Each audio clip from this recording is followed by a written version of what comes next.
birraa mucuca qabaa mucuca nu haa oolchu birraa lolaa qabaa lolaa nu haa oolchu uumamni dhala namaa kanaa Waaqayyo nagaa yaa kennu nagaa. Dhala duubu kiifaan dhala duubu kiifaan gurguddoon nurraa xixinnoo guddifaan maaliif warri heerumin ta'u jechuudha. Duudhaalee sirna gadaa kan ta'anii aadaan shinooyyee fi goobee akkaataa duudhaa isaa eeggatanii taphatamuu qaba jedhame. Taphni goobee fi shinooyyee bara kanaa karaa aadaa fi duudhaa isaa eegeen qofa kabajamu akka qabu abbootiin gadaa fi haadholiin siinqee miidiyaalee fi ibsa kennaniiru. Taphni goobee fi shinooyyee ayyaana namni umurii dargaggummaa keessa jiru yeroo birraan bari'uu marga jiidhaa qabachuun kabajatan ta'uu abbaan gadaa Tuulamaa Goobanaa Hoolaa dubbataniiru. Shinooyyee fi boobee amma keessattuu namni umrii dargaggummaa keessa jiru namni gaa'ilan horatin dargaggeessi keessattuu umrii 12 irraa 13 irraa 14 irraa 15 irraa kaasee haga 25titti dargaggeessi amma boobee faa taphata. Uffata isaatiif faamee marga isaa qabatee birraan kun bari itti deemu birraan kun banamutti deemu boobee taphata jechuudha dargaggeessi. Kan gaa'ila hin horatin shamarranis immoo akkuma umrii koorniyaa dhiiratitti 12, 13, 14, 15 irraa kaaftee shinooyyee taphatti jechaadha. Taphni kunis yeroo taphatamu aadaa fi duudhaa mataa isaa qaba kan jedhan abbaan gadaa kun yeroo ammaa kana kallattii gadi dhiisaa waan jiruuf sirrachuu qabaas jedhan. Amma garuu haala tokko tokkotti bakka tokko tokkotti kallattii isaa gadi lakkisu maal ta'a jaarsatu boobee taphataa jira. Dargaggeessa fuudhatu jaartii gatee waarratee boobee taphataa jira. Manaa bahee waarratee wanti akkasii sun akka hin taane. Goobee fi shinooyyeen umurii hundaatti kan hin taphatamne ta'uu eeranii yeroo taphatamus karaa duudhaa fi safuu isaa eeganii madda galiif osoo hin taasifamin taphatamuu qabaa Goobanaa Hoolaa dhaaman. Jaartiin shinooyyeen taphattu jaartiin waan taphattutu jira waan mana keessaa hojjettutu jira.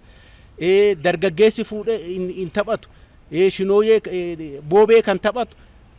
Warran fuudhin jechaadha umrii dargaggummaa keessa kan jiru warra taphatu jechaadha. Yoo taphatu immoo duudhaa fi safuu isaa san gadi lakkisuun irra hin jiru. Duudhaa fi safuu jechuun shinooyyee kan taphattu boobee kan taphattu geettii isaati umrii isaatitu kennaafi madda galii godhuun irra hin jiru.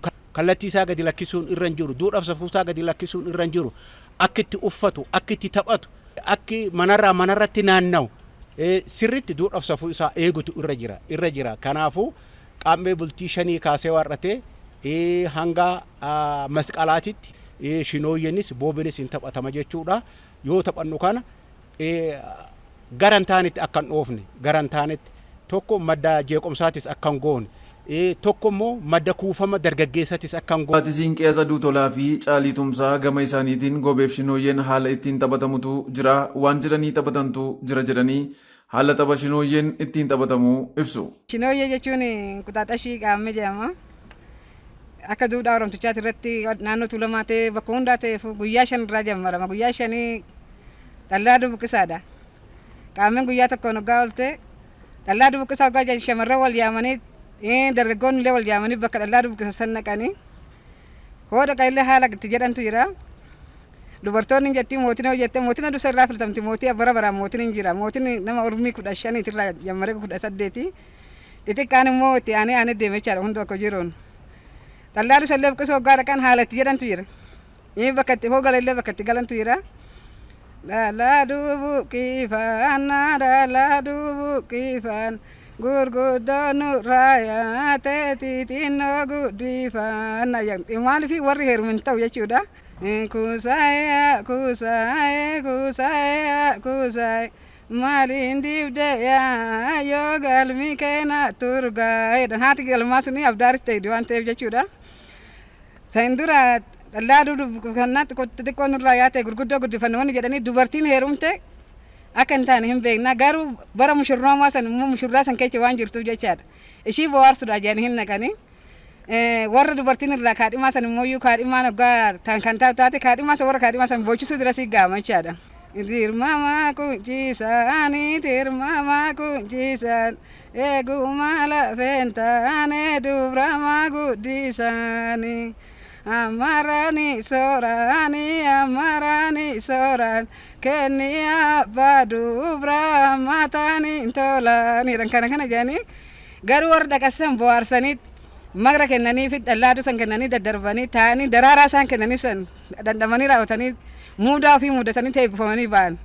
Dargaggeessi illee kan heeruun kan fuudhintu deemu malee kan fuudhan deemu. Maaliif shummoo bittinnooftu maal jettee dubra fuuta suubboo asisinooftu dha inni arrabsa illee isa waan ta'eef jechaadha. Bara jaalalaan waa ta'u bara nagaan waa ta'u jedhaniiti warra aanaa isaanii ollaarra deemanii dhallaaduu kana kennaniifi qunnii kana yoo kennaniifi warri seenaa jedhaniini mana seessisanii maaddii dhiyeeffatanii dhadhaa dibanii waliin nyaatanii barri kun bara nagaa bara roobaa bara guddinaa bara jireenyaa nuu haa ta'u addaan nun baasin jedhanii wal eebbisanii bara dhufuun nu haa ga'u jedhanii addaan galani.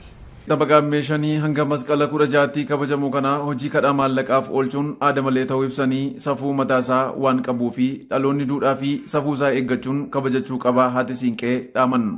Sirna amma agarru kana keessatti garuu gadaan sirni gadaa kan mijaa'e kan sirraa'e sirna kanallee nu harkaa caccabsuudhaaf kan ta'ullee kan jiraatte ofumaa oduutti nimna ofumaa sirraanii deebi'u. Namni amma hawwan ta'anii maatii shan maatii afur qabanu magra qabatanii tumma kaan gilgilii qabatanii mandara deemanii akka kadhaatan kadhatan kun nu safuudha aadaadha Oromtichaa jechuudha. Aada maleedha kun. Qunnii qabatanii immoo mandara deemanii goobeedhanii tokko kan jedha sullee kan sirba sullee seera qaba haada qaba. Qaammee guyyaa sheerraa jammaranii hanga masqalaatti kan jedhu dhugaadha.